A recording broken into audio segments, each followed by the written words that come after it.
Hey everybody, Economic Ninja here. Hope you're doing well. I've got some big news, and this is on the heels of what we were reporting on in August, where Saudi Arabia signed a historic deal with Russia to provide military equipment and military protection. And then watching Russia not only sign that deal almost 50 years to the week that the U.S. signed that deal with, us putting us as the dollar reserve currency and the standard for purchasing oil around the world. We saw Russia start to make similar deals with other countries, and now Russia has just inked a massive deal with India. And so we're going to dive into that. We're going to talk about protecting yourself. So it says India and Russia broaden defense ties despite potential risk of U.S. sanctions. And just so you guys know, it's more than defense. I'm going to be linking these stories below. We're just going to briefly go over them.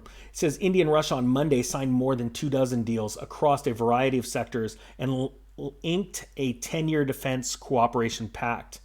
There was 28 agreements, like it says right here, that they finalized in their India-Russian annual summit.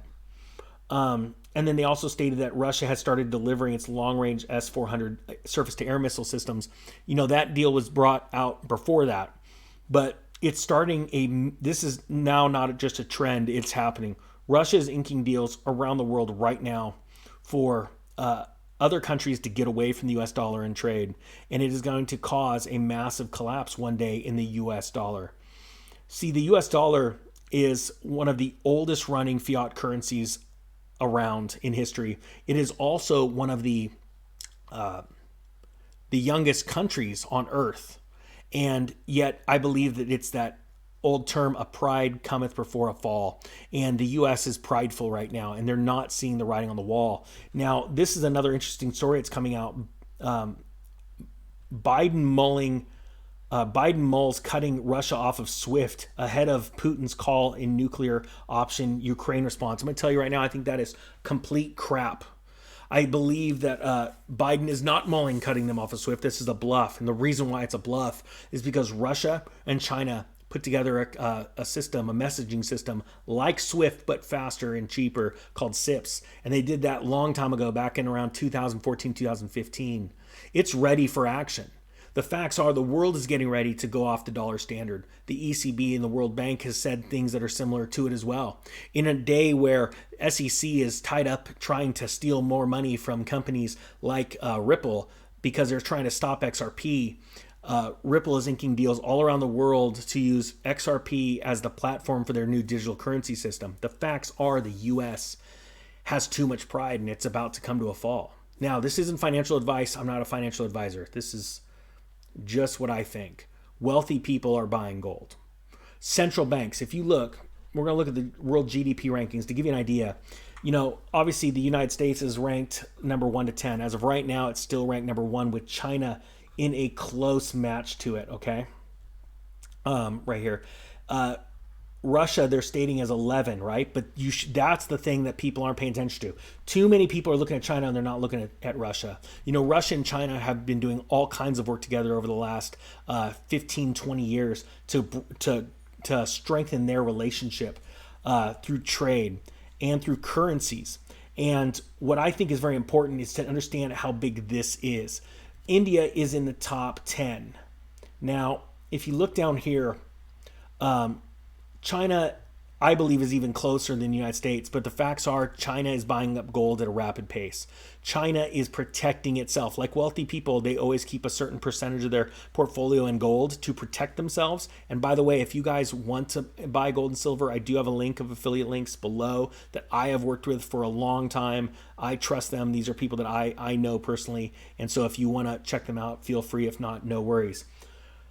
China is buying gold. Their central bank is buying gold. They have a rule that they don't allow gold to be exported. They have a very few little coins that they salt out there to appease people, collectors. But by and large, they buy all of the gold at market price from their miners. They are also the largest importer of gold worldwide. Russia, their central bank, we've seen stories all over for the last 5 years. They're buying gold. India as well, their central bank buying gold.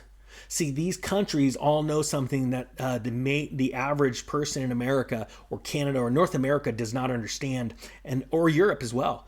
They do not understand the fact that the countries, the world countries' economics, they want to switch to what they believe is a fairer system.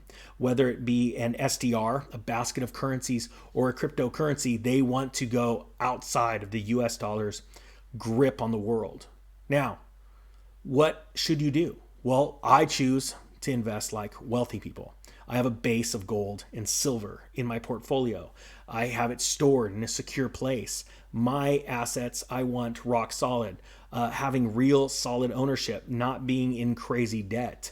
It's interesting that we love to push these stories about China and their real estate collapse, which it is collapsing. Don't get me wrong. But I want you to realize, too, the sheer size of their GDP in relation to what's going on with the real estate market. China, there's so much more about the real estate we can't even get into right now. But the facts is that it's usually the one that's screaming the loudest. And I think that's America is the one that's in trouble the most. And I think this is absolutely groundbreaking to even think that India and Russia would sign this kind of agreement. Two absolute world superpowers. And together with them too, they have China right behind them. So I'm going to leave these links below. Again, there's affiliate links if you want to take a look at them. If you are interested in investing in gold and silver, again, invest on your own. Invest wisely. Don't invest more than you'd want to be holding. But wealthy people do put a certain percentage of their portfolio in gold and silver for a hedge against uncertain times. All right. With that being said, guys, I thank you so much. The Economic Ninja is out.